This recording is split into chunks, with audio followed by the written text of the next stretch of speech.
Hospital Policlínico La Rosaleda, centro de referencia de la sanidad privada en Galicia desde hace más de 5 décadas. La Rosaleda cuenta con el mejor y más completo cuadro médico. Actualmente está formado por casi un centenar de facultativos altamente cualificados que cubren prácticamente todas las especialidades médicas. Además, dispone de unidades específicas totalmente punteras, como la unidad del sueño, antitabaco, neurología cognitiva, neurofisiología. El hospital está dotado asimismo con la tecnología más avanzada, ofreciendo a sus pacientes las máximas prestaciones sanitarias con los más vanguardistas medios de diagnóstico, quirúrgicos y asistenciales. Más de 10.000 metros cuadrados a tu disposición, con unas instalaciones recientemente reformadas para una mayor confortabilidad, exclusividad y el mejor trato a sus pacientes. Y todo ello sin esperas y con una financiación adaptada a tus necesidades. Porque lo verdaderamente importante no puede esperar. Por ti, por los tuyos, Hospital Policlínico La Rosaleda.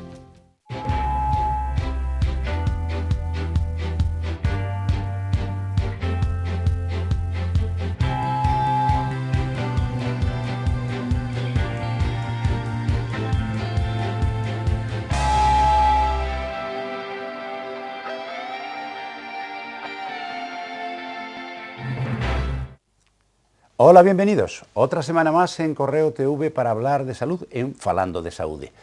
¿Saben ustedes aquello de que no hay dos sin tres? Bueno, pues esta es la tercera entrega de algo que van a ver ustedes. Pero antes de nada, déjenme que salude a María, si no luego se me cabrea. Hola María, bienvenida. ¿Cómo me conoces, es que ya son unos cuantos añitos juntos, entonces claro, pues sí. Como dicen en los matrimonios de toda la vida, dice, qué malo es conocerse. Bueno María, ¿y de qué vamos a hablar hoy? Pues hoy, Ignacio, vamos a tener una entrevista con una ginecóloga de la Esperanza nuevamente y una matrona de la Rosaleda. A continuación, los espectadores formulan sus preguntas a nuestras invitadas sobre el tema de hoy, tercer y último trimestre del embarazo. La palabra del día y que explicará el doctor Ignacio Balboa será bilirrubina. Y por último aprenderemos a tratar mejor los músculos isquiotibiales de la mano del equipo de fisioterapia de la Rosaleda. ¿Ven por qué les decía yo que no hay dos sin tres? Pues porque ya habíamos tenido dos entregas previas hablando del embarazo. Y hoy toca hablar del tercer trimestre de ese embarazo. Y nos acompañan una ginecóloga y una matrona. Ya las han visto ustedes en programas anteriores. Ella es la doctora Raquel Carracedo. Raquel, bienvenida otra vez. Muchas gracias, Ignacio. Y ella es la matrona, Lola Iglesias. ¿Qué tal, Lola? Bienvenida. Hola, muchas gracias. Bueno, pues el tema es ese, tercer trimestre del embarazo. Y lo mismo que pasó en el segundo, nos contaba la doctora Carracedo hace ya algunas semanas que se producen una serie de cambios evidentes, físicos. Los anímicos se notan también, aunque no se ven tanto, durante cada uno de los tres trozos en los que dividimos el embarazo. Raquel, en el tercer trimestre, ¿cuáles son esos cambios evidentes? Bueno, como dije en el programa anterior, perdón, los cambios se inician durante el segundo trimestre y se mantienen ahora en el tercer trimestre, pero simplemente para no aburrir voy a decir quizás aquellos cambios más significativos en esta tercera etapa del embarazo. La mujer empieza a tener pues, más problemas para dormir. El abdomen ya es más grande, el útero llega a las 36 semanas cerca de la arcada costal y entonces pues, en la posición de tumbada se encuentra más incómoda. Además, debe de procurar tumbarse más bien de lado, nunca en decúbito supino, porque en ese momento se produce por compresión del útero la disminución del retorno venoso de la cava al corazón y eso puede hacer que la mujer se maree estando acostada. Por lo tanto, la mujer... o sea, nada de boca arriba, sino de lado. Siempre de lado. Mejor del lado izquierdo, pero bueno, también puede ser el lado derecho. A ver, lo del lado izquierdo, ¿por qué? Curiosidad. Pues, se alivian mejor. Muy bien, ya está. O sea, no hay ninguna razón... No. Sí, que se encuentran mejor, perfecto. Se encuentran mejor. Otras modificaciones que pueden aparecer, pues continuando con los cambios en la piel, las famosas estrías gravídicas, que es en el tercer trimestre cuando pueden aparecer. Se produce pues, una rotura de esas fibras de colágeno y es por la deshidratación de la piel. La piel está más seca y por eso es muy importante recomendar a la paciente que ingiera suficiente cantidad de líquidos y que se hidrate la piel pues, con cremas hidratantes y reparadoras, por ejemplo el rosa mosqueta, pues va bastante bien. Otras características de este este tercer trimestre es la aparición de calambres en las piernas que se producen por esa deficiencia vascular, por un paso del líquido de los vasos sanguíneos hacia el espacio intersticial que produce compresión nerviosa, y también por un déficit de determinados iones como son el sodio el calcio y el potasio. Otras manifestaciones, y esta es muy típica, son las contracciones. El útero empieza a contraerse y aparecen contracciones que se llaman de Braxton-Hicks. Son unas contracciones de poca intensidad, son contracciones irregulares, no dolorosas y que no producen ningún tipo de dilatación. Por eso hay que explicarle a la mujer que estas contracciones pueden aparecer para que, si sucede así, pues no se asuste y simplemente... ¿Eso es lo que le llaman las patadas? No, las patadas son los movimientos fetales, que ya son mucho mayores ahora en el tercer trimestre del embarazo, porque el feto se mueve, hace movimientos de flexoextensión y además tiene los reflejos muy activados, con lo cual ante estímulos externos pues puede activarse y darlas, pues las patadas. ¿Cómo es el desarrollo fetal durante estos 3 últimos meses, doctora? Pues la maduración de los distintos órganos se culmina en este tercer trimestre, ya los órganos de los sentidos están completamente desarrollados, empieza a abrir los ojos, parpadea, aparecen las pestañas, el sistema nervioso central termina su desarrollo entre la semana 30 y 32, los pulmones también terminan su maduración en la semana 34, por eso podemos decir que si una mujer se pone de parto después de la semana 34, pues ya tenemos garantizada esa madurez pulmonar y el neonato pues sufrirá menos en la unidad de neonatología si tiene que nacer antes de tiempo. Se coloca aproximadamente entre las 32 y 34 semanas, ya el feto se coloca en la pelvis, generalmente en presentación cefálica, y bueno, pues digamos que ya el feto se prepara para lo que está por venir, el parto. Hay una buena costumbre, y es que cada trimestre se hace un seguimiento para tratar de paliar si se detecta alguna anomalía, o simplemente para saber que todo va muy bien. Es decir, se hace un diagnóstico adecuado a la edad que tiene el feto y a la evolución del parto. A partir de un determinado momento, ¿se puede utilizar ya cualquier método diagnóstico? ¿Cuáles son más recomendables y qué estamos buscando en ese diagnóstico? Bien, en el tercer trimestre del embarazo vamos a hacer básicamente 4 pruebas. Una analítica rutinaria, en la cual buscamos sobre todo valorar el grado de anemia, porque la mujer se ha puesto anémica progresivamente durante el embarazo y es muy importante saberlo pues, para anticiparnos a las necesidades de hierro de la hemorragia del parto. También se vuelven a valorar la existencia de determinadas infecciones parasitarias, por ejemplo el toxoplasma, repetir esa analítica si ha sido negativa previamente, y si la mujer es RH negativo aprovecharemos en la semana 28 para ponerle una vacuna para evitar que haya problemas de incompatibilidad sanguínea con el bebé. En cuanto a la ecografía, sobre la semana 32, la ecografía la utilizamos fundamentalmente para conocer el desarrollo fetal, el crecimiento, si va creciendo bien, porque un niño que crece bien es indicativo de que está bien alimentado a través de la placenta, bien perfundido. Además, en esa ecografía también valoraremos la cantidad de líquido amniótico, que es muy importante, y haremos un repaso a toda la morfología. Otra prueba interesante la realizamos sobre la semana 35-37, que es el screening en secreciones vaginales del estreptococo beta hemolítico, que es un germen que coloniza la vagina de muchas mujeres de forma asintomática, pero que si contamina al bebé durante su paso por el canal del parto, pues puede producir complicaciones como sepsis, meningitis o neumonías en el neonato. En caso de que este estreptococo sea positivo, será conveniente utilizar un antibiótico, la penicilina, para el momento del parto. Y ya aproximadamente sobre la semana 40, en el control del bienestar fetal lo haremos básicamente con las monitorizaciones, que es un sistema en el que evaluamos la frecuencia cardíaca fetal, que existen unos parámetros que nos ayudan a valorar si el bebé está en buenas condiciones. ¿En qué momento tiene lugar el parto, doctora? Pues el parto a término es entre la semana 38 y la 42. Y ahora, pero puede ocurrir que no, ¿y entonces qué hacemos? Es decir, cuando no se pone de parto por las buenas, ¿qué le hacemos? Pues inducirla. Claro. ¿Cómo se hace eso? Pues para inducir un parto utilizamos dos procedimientos terapéuticos. Uno son las prostaglandinas, que se utilizan de forma local sobre el cuello del útero, en forma de geles o en forma de tiras que se colocan pues, en el fondo de la vagina para, digamos, madurar ese cuello uterino que todavía es muy largo, muy rígido, muy poco favorable. Se hace relajarlo. Relajar la musculatura. Relaja la musculatura, lo reblandece y puede dilatarlo un poquito. Y después de esta primera fase podemos utilizar la oxitocina, que ya pues la más parecido a la oxitocina natural, y ya las matronas son unas maestras en el arte de la inducción oxitócica y eso lo que hace, la oxitocina lo que provoca es que la musculatura del útero se vaya contrayendo, ¿no? Produce contracciones. O sea, es una hormona que se sintetiza, bueno, nosotros la sintetizamos en el sistema nervioso y bueno, pues provoca contracciones uterinas, y es la contracción uterina la que dilata el cuello del útero para poder... Y empuja. ¿Cuándo hacer una cesárea, doctora? Uy. ¿Se puede elegir? Es decir, una mujer puede decir desde el primer momento, no, es que yo lo que quiero es cesárea, no quiero pasar por ese mal trago de dar a luz ahí como... Eso es lo que se llama la cesárea a la carta. Y bueno, digamos que hay que estar un poco de acuerdo con esa filosofía en cada uno en su práctica diaria.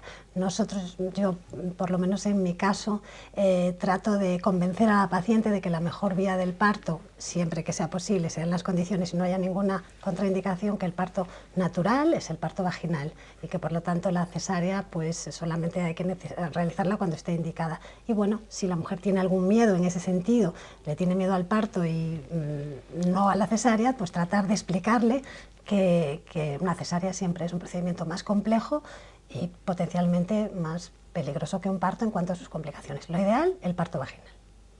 Muy bien. Y ahora viene otra cosa, que es que hay cosas que hacen los ginecólogos y hay cosas que hacen las matronas, incluso durante el periodo final del embarazo, que es el tercer trimestre. Lola, ¿cómo complementáis vosotras el trabajo de la ginecóloga en ese último trimestre del año? Bueno, primeramente, pues la educación maternal, lo que casi todos llaman preparación al parto, y que yo ya en el anterior programa decía que prefería llamarle educación maternal. Otra prueba que se hace en el tercer trimestre es hacer, a partir de la semana, que me corrija la doctora, la 35 más o menos, la primera monitorización fetal. Sí. Bueno, un poquito más adelante estaría bien. Quizás nosotros 35, lo hacemos sobre 36. la 35, pero somos un poco precoces. Y una monitorización fetal, lo que se llama también un test basal. Entonces los ginecólogos derivan a la matrona para realizar esa prueba, que es una prueba de bienestar fetal. Simplemente consiste en poner un monitor y comprobar que el feto está en perfectas condiciones. ¿Qué comprobáis? El latido fetal. ¿El latido fetal? Y si hay o no contracciones uterinas. Ajá, vale. Es una prueba muy cortita, en la que se le aconseja que vengan, si es por la mañana, bien desayunadas, porque a veces tienen una hipoglucemia y entonces el feto está poco reactivo, y se le recalca porque las mamás asocian a prueba diagnóstica en ayunas. Ya. Y en este caso es contraproducente. Claro. Y básicamente eso, y con la educación maternal resolvemos pues todos estos cambios que explicó la doctora, que los entiendan. Y eso es muy importante, yo lo digo siempre, que se quiten de la cabeza lo del ejercicio, porque es más importante que sepan qué pasa, porque los ginecólogos no se pueden parar en la consulta tanto tiempo. Si por ejemplo una mamá tiene un estreptococo positivo, la prueba que decía del exudado vaginal, no pueden pararse media hora a decirle, pues mire, esto es que vamos a tomar unas precauciones durante el trabajo de parto, de poner un antibiótico, y entonces lo que hace esa mamá es llegar a casa, y yo siempre le digo al señor Google, esas preguntas no se las hagáis.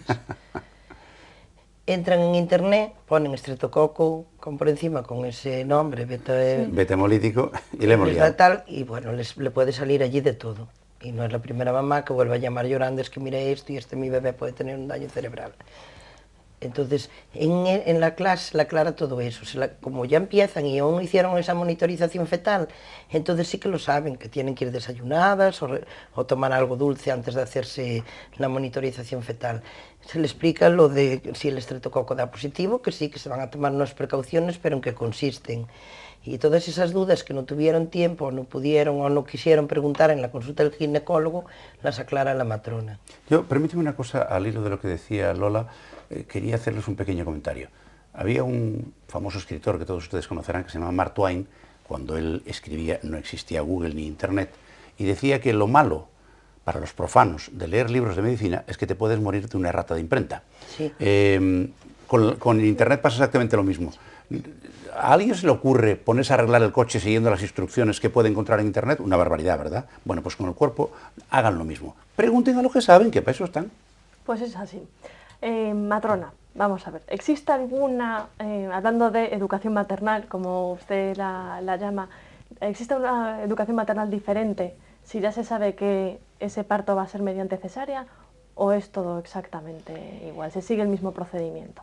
Como decíamos, y por eso no le queremos llamar preparación al parto, las mamás que vienen a la educación maternal, aunque sepan que va a ser una cesárea, pues por una estenosis pélvica, porque el feto está en podálica, la educación maternal es exactamente igual, porque ahí le vamos a hablar de los cuidados en el posparto, durante el puerperio, lo que es y no es normal, cuando deben acudir en el posparto, qué signos son de alarma, tanto antes.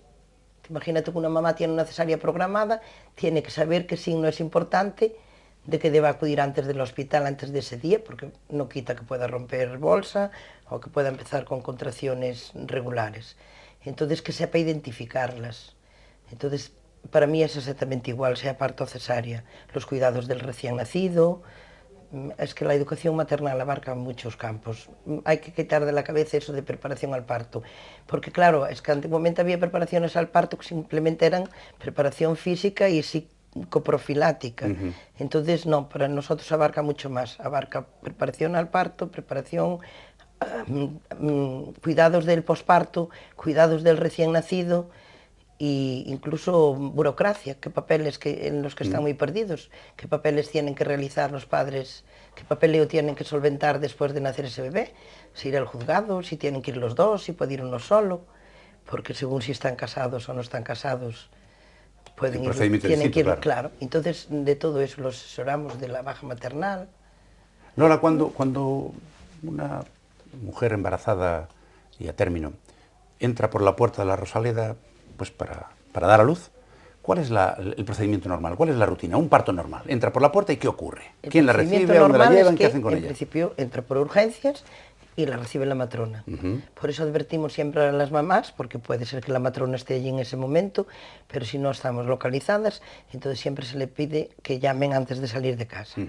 Entonces la matrona la recibe, lo primero que hace, por lógica, es presentarse y preguntarle por qué acude, si es porque a veces no es que esté de parto, ella misma te dice, pues vengo porque estoy preocupada, que creo que los movimientos del bebé disminuyeron, llevo horas sin notarlo. Una vez que le preguntas el motivo por el que acude a la clínica, se hace una monitorización fetal para ver que el bebé está en perfectas condiciones y si hay o no contracciones. Si por las contracciones y según el tiempo de gestación consideramos que puede estar en trabajo de parto, entonces hacemos el tacto vaginal. Si por el contrario acude, pues simplemente por lo que te decía, que notó que disminuían los movimientos fetales o porque notaba un dolor muy fuerte, que puede ser por una infección de orina, o sea que no sospechamos que haya un preparto, pues entonces el tacto vaginal no lo realizamos. Inmediatamente que tenemos más o menos un diagnóstico, nos ponemos en contacto con el ginecólogo que lleva a esa mamá y le comunicamos. Pues tengo aquí esta paciente suya con este problema o tengo esta paciente suya que está de parto.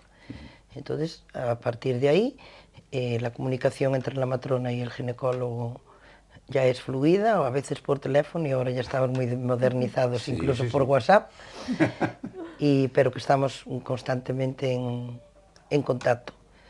¿Qué puede ocurrir? Pues que tenga una paciente la doctora Carracedo y la doctora Carracedo en ese momento está en el clínico, pues siempre hay un ginecólogo de guardia que se hace responsable del parto, pero en todo momento hay un ginecólogo. Lola, ¿cree que la figura de la matrona está infrautilizada o un poco en desuso en nuestro país o cada vez va a más?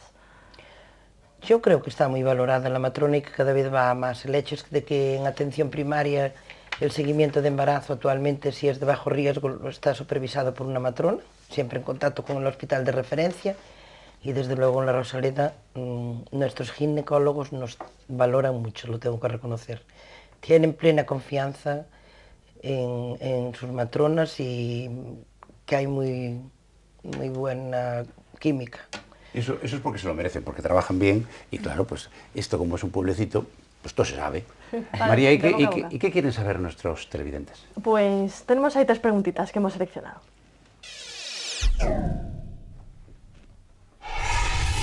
Una vez más, les recuerdo que pueden ponerse en contacto con nosotros enviándonos un correo electrónico a falandodesaude@correotv.es o seguirnos a través de las redes sociales como Facebook y Twitter, en donde subimos también todas nuestras novedades. Empezamos, doctora. María de Santiago le pregunta si antes del parto se puede saber cuánto pesará el bebé. Sí, claro. Es una de las pruebas además que realizamos, la estimación de peso de cara al parto. Pues haciendo una ecografía se miden el bebé determinadas estructuras, la cabecita, el abdomen y el fémur generalmente, y ya en los sistemas ecográficos de que disponemos pues nos dan una estimación ponderal, eso sí, con un margen de error a término entre los 350 a 400 gramos arriba o abajo.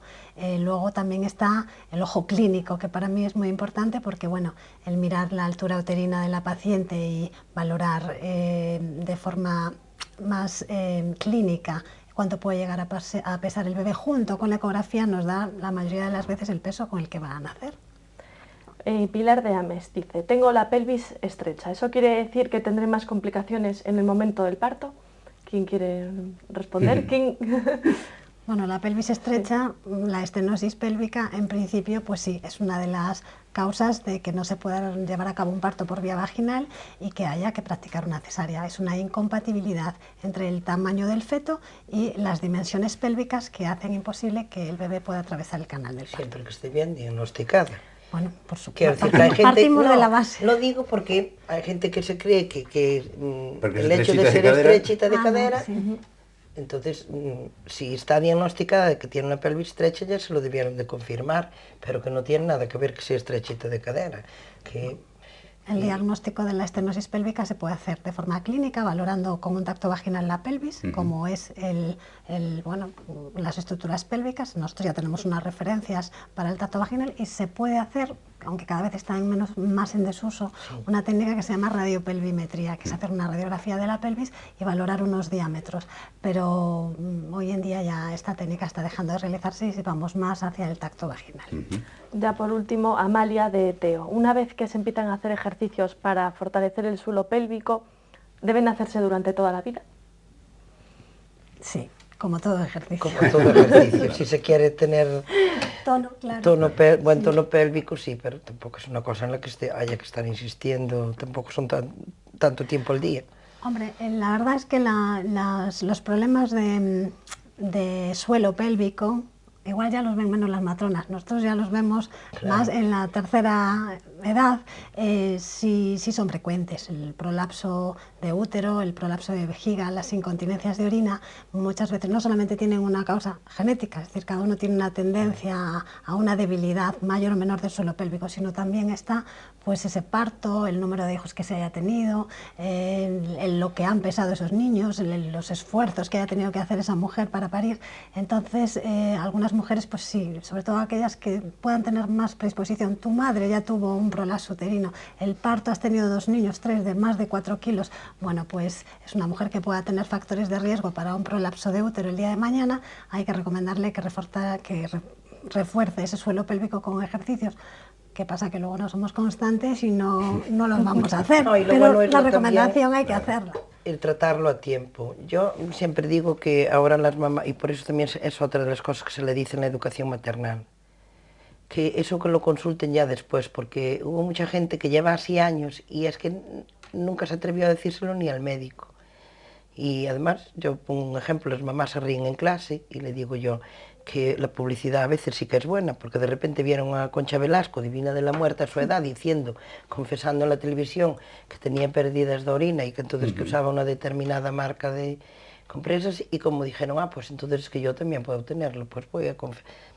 Que la detección precoz de ese problema, que eso ayuda mucho, y no como nos encontramos, porque ella tiene razón, ve más que yo, pero yo como también trabajo en atención primaria, ahora acude a la matrona pues gente con más de 60 años, incluso 70, y que lleva con ese prolapso a lo mejor 10 años y nunca se atrevió a decírselo al médico.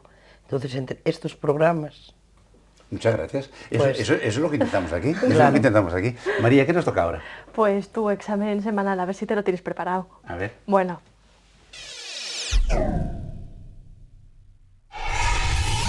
A ver, la palabra de esta semana es bilirrubina. Bilirrubina. A ver, un momento, A ver. un momento. Vamos a ver. ¿De qué bilirrubina hablamos?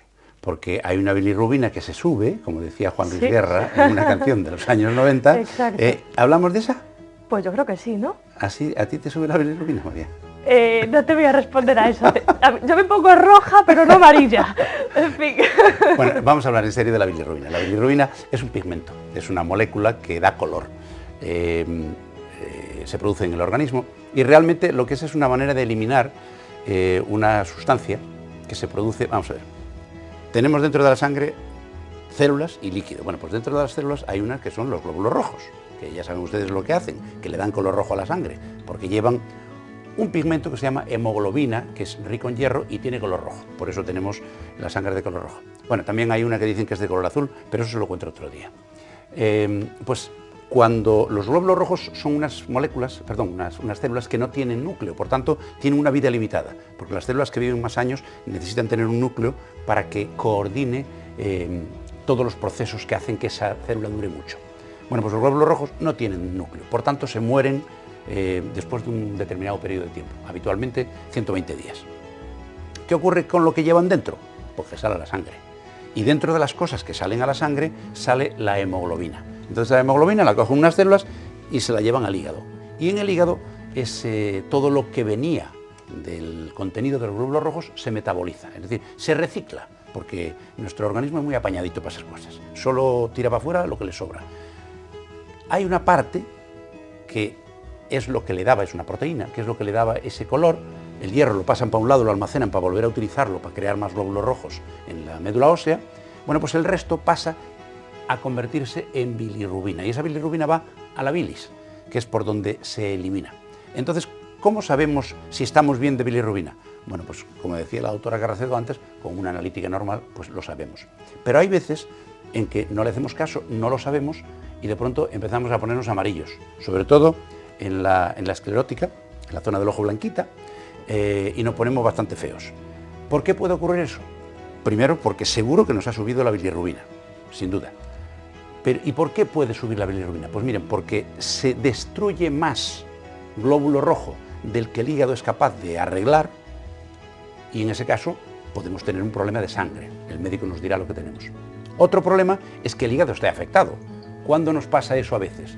Cuando tenemos una enfermedad vírica o una cirrosis hepática, una hepatitis o una cirrosis hepática. Y cuando ninguna de esas dos cosas, ¿por qué puede subir la bilirrubina en sangre? Pues porque no la eliminamos. Tenemos una obstrucción en el canal de salida a través del cual la bilis, que se almacena, como ustedes saben, en la vesícula biliar, llega al intestino para eliminarse. ¿Cuándo? Pues cuando tenemos un pedrusco que interrumpe la salida de la bilis o cuando hay otra enfermedad que obstruye ese canal de salida. Así que ya saben, bilirrubina, además de una canción, es un pigmento que es una forma de eliminar cosas que se producen dentro de la sangre y de limpiarla. Así que no le suba la bilirrubina. Muy bien. Y- Oye, ¿sabes que eres más didáctico incluso que esos dibujitos que emitían cuando yo era pequeña? A ver qué dibujo van a ser eso. No, no te alarmes, no, esos de Érase una vez el cuerpo humano. Ay, ¿Te sí, acuerdas? qué serie más bonita, Pues, qué oye, serie más bonita. Pues lo explicas Sí, genial, ¿eh? Bueno, si se me entiende, lo hemos apañado. Sí. Y ahora nos vamos a fortalecer un poco los isquiotibiales. ¿Y eso qué es? Pues unos musculitos que aprendí el otro día cuando fui a hacer el reportaje.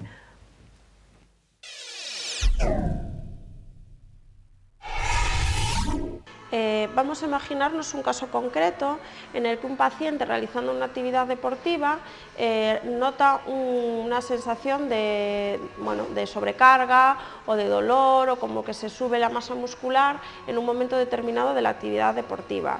En principio, como no sabemos qué tipo de lesión se puede haber producido, siempre es mejor poner hielo. Ante la duda, siempre es mejor poner hielo, sobre 20 minutos, media hora, 3 veces al día, también elevación del miembro, ¿vale? Y si puede ser también pues vendaje.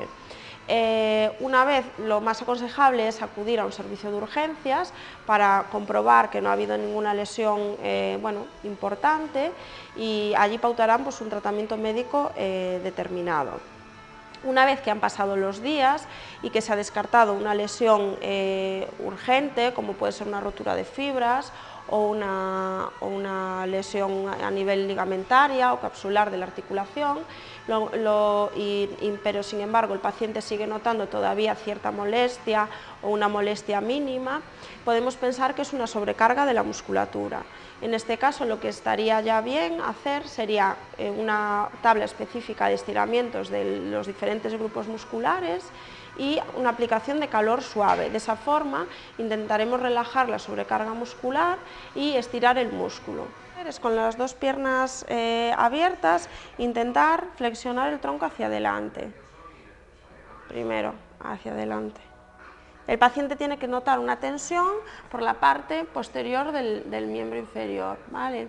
En este caso vamos a imaginarnos que tiene una sobrecarga a nivel de los isquiotibiales. Mantenemos sobre 10-15 segundos, ¿vale?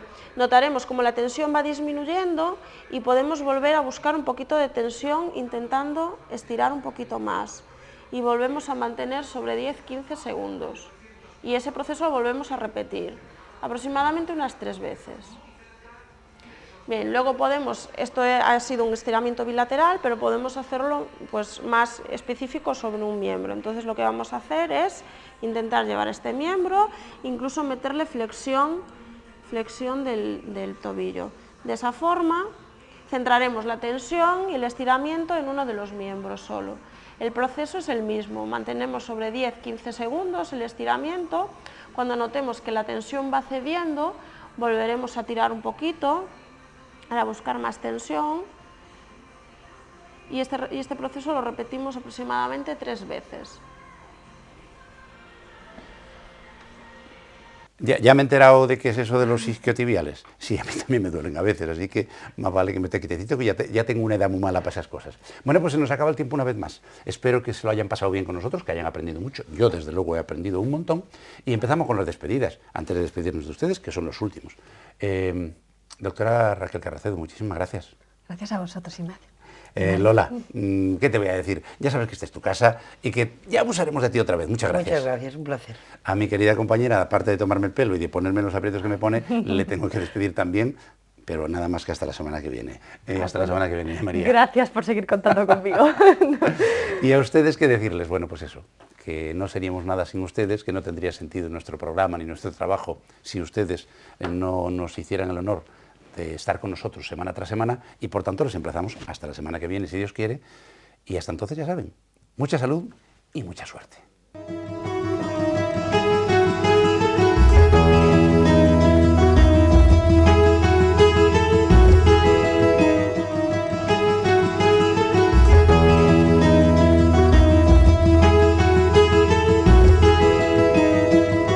Centros Médicos La Rosaleda han patrocinado este programa.